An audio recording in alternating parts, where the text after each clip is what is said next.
नमस्कार दोस्तों, स्वागत है आपका धी टीवी के एक और दिलचस्प वीडियो में। आज हम एक बेहद जरूरी मुद्दे पर बात करने वाले हैं।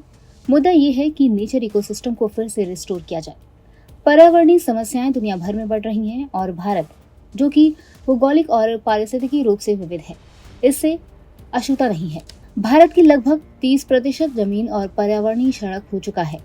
इसी संदर्भ में यूरोपीय संघ के नेचर रेस्टोरेशन लॉ से हम काफी कुछ सीख सकते हैं।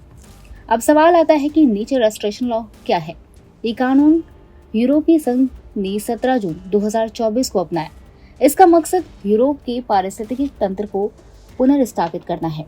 इस कानून के तहत यूरोपीय संघ ने 2030 तक अपनी 20% जमीन और समुद्री क्षेत्र की बहाली का लक्ष्य रखा है और 2050 तक सभी पारिस्थितिकी तंत्रों को पूरी तरह से बहाल करने का संकल्प किया है। ये कानून यूरोप के बायोडायवर्सिटी स्ट्रैटेजी 2030 और यूरोपियन ग्रीन डील का हिस्सा है। अब सोचिए, अगर भारत भी ऐसा ही कोई कानून अपनाए तो क्या होगा। भारत को भी ऐसी ही बल्कि कहीं ज्यादा गंभीर पर्यावरणीय चुनौतियों का सामना करना पड़ रहा है। इसरो की रिपोर्ट के अनुसार 2018-19 में भारत की लगभग 97.85 मिलियन हेक्टेयर भूमि का क्षरण हो चुका है और इसमें लगातार बढ़ोतरी हो रही है। खासकर गुजरात, कर्नाटक, महाराष्ट्र और राजस्थान जैसे राज्य गंभीर रूप से प्रभावित हैं। हालांकि भारत ने ग्रीन इंडिया मिशन और प्रधानमंत्री कृषि सिंचाई योजना जैसे कई कार्यक्रम शुरू किए हैं, लेकिन समस्या की गहराई को देखते हुए एक व्यापक दृष्टिकोण की जरूरत है।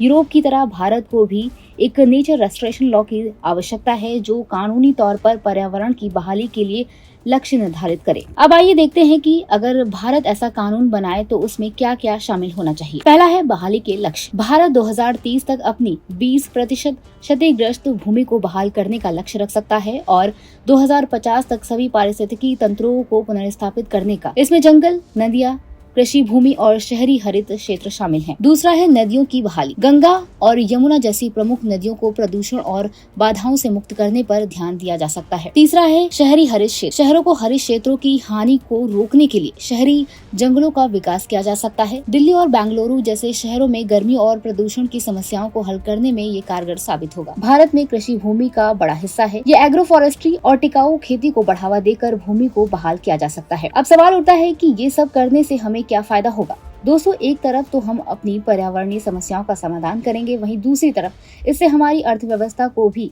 भारी लाभ होगा। वर्ल्ड इकोनॉमिक फोरम के अनुसार 2030 तक वैश्विक स्तर पर प्राकृतिक बहाली से $10 ट्रिलियन की आर्थिक वापसी हो सकती है। भारत में इससे कृषि उत्पादकता बढ़ेगी, जल सुरक्षा में सुधार होगा और लाखों लोगों को रोजगार मिलेगा, खासकर ग्रामीण क्षेत्रों में। इसके साथ ही ये कदम सस्टेनेबल डेवलपमेंट गोल्स के तहत भारत के लक्ष्य को पूरा करने में भी मदद करेगा। पर्यावरण बहाली से हम जलवायु परिवर्तन के असर को भी कम कर सकते हैं। क्षतिग्रस्त भूमि कार्बन डाइऑक्साइड को अवशोषित करने की क्षमता खो देती है, जिससे ग्लोबल वार्मिंग बढ़ती है।